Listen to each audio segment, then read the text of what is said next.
How to share screen on Google Meet. Hello everyone, in this video I'm gonna show you how you can share your screen on Google Meet.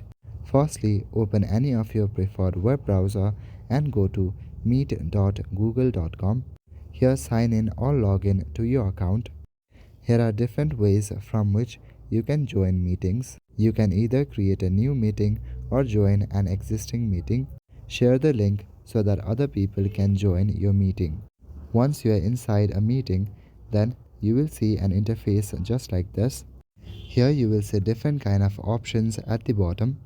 Now if I went to the official article of Google, it says right here how to screen share on Google Meet. Firstly, go to the meeting. After that, at the bottom you will see this icon, which in the meeting you can see right here. Now tap on this icon.